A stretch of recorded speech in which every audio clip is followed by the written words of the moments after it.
বাসায় যদি এক টুকরো চিকেন আর বেঁচে যাওয়া ভাত থাকে, সেই বেঁচে যাওয়া ভাত দিয়ে আপনারা তৈরি করে ফেলতে পারবেন এই অসম্ভব মজাদার রেসিপিটি। আমি এখানে পোলাওয়ের চাল নিয়েছি, তবে আপনারা ভাত দিয়েও করতে পারবেন। এখানে আমি 1 কাপ থেকে একটু বেশি হবে পোলাওয়ের চাল আছে, চাল বলতে ভাত আর কি।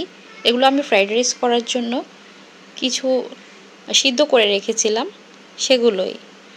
আর এখানে আমি টক দই দিয়ে দিচ্ছি, প্রায় 2 টেবিল চামচ মতো আমি এখানে টক দই দিচ্ছি। এখানে আপনারা টক দইয়ের পরিবর্তে দুধ দিয়েও করতে পারবেন, অথবা নর্মাল পানি দিয়েও করতে পারবেন, অথবা চাইলে একটা ডিমও দিতে পারেন। এরপর আমি এখানে 3 টেবিল চামচ সুজি দিয়ে দিয়েছি।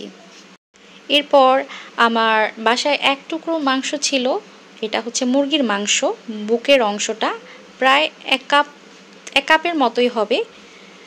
আমি সেটা একটু ব্লেন্ড করে এখানে দিয়ে দিয়েছি। এরপর স্বাদ মতো লবণ দিয়েছি। লবণটা অবশ্যই বুঝে দেবেন, কারণ যদি লবণ ঠিকঠাকভাবে না হয় তাহলে কোনো খাবারই আসলে খেতে ভালো লাগে না। তাই অবশ্যই লবণটা চেক করে দেবেন আর পরিমাপ বুঝে দেবেন। সেই সাথে এখানে দিয়েছি একটা কাঁচামরিচ কুচি করে, আর দিয়েছি আধা চা চামচ রসুনের কুচি, সেই সাথে দিয়েছি 1/4 চা চামচ আদা কুচি, আর দিয়েছি 2 থেকে 3 টেবিল চামচ মতো পেঁয়াজের স্লাইস দিয়েছি।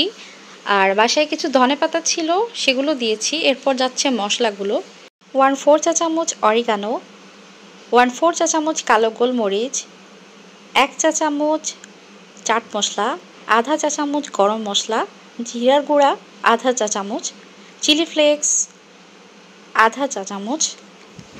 এরপর একটু সাদা তেল দিয়েছি।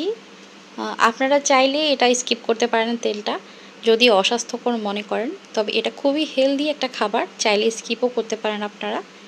এরপর সব কিছু খুব ভালো করে মিক্স করে নিয়েছি। আপনারা বেঁচে যাওয়া ভাত দিয়েও করতে পারেন, অথবা এরকম আমার মতো পোলাওয়ের চাল দিয়েও করতে পারেন, মানে পোলাওয়ের ভাতটা দিয়ে করতে পারেন। পোলাওয়ের ভাতটা দিয়ে করলে একটু বেশি মজা লাগে আর সুন্দর একটা গ্রান আসে।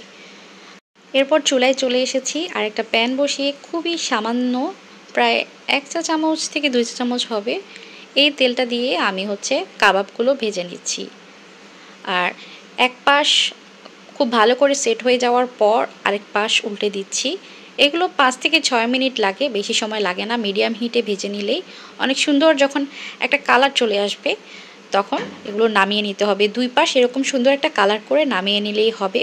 ভেতরটা যাতে কুক হয় অবশ্যই এটা মাথায় রাখবেন, কারণ এখানে চিকেন আছে, চিকেনের কিমা, তাই অবশ্যই একটু সময় নিয়ে ভাজতে হবে।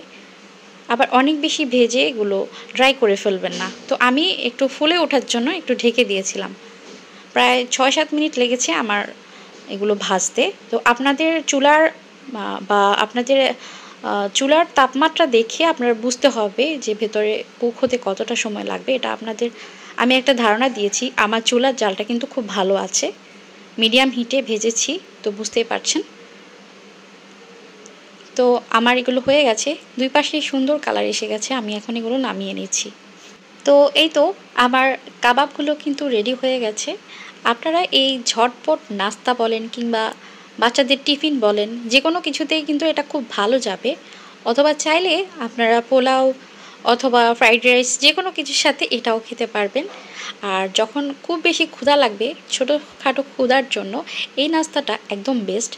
বাচ্চাদের জন্য খুবই হেলদি, সবার জন্যই অনেক হেলদি। ট্রাই করতে পারেন, আশা করছি আপনাদের কাছে ভালো লাগবে। আর অবশ্যই যে কোনো সস দিয়ে খেলে আরও বেশি ভালো লাগবে।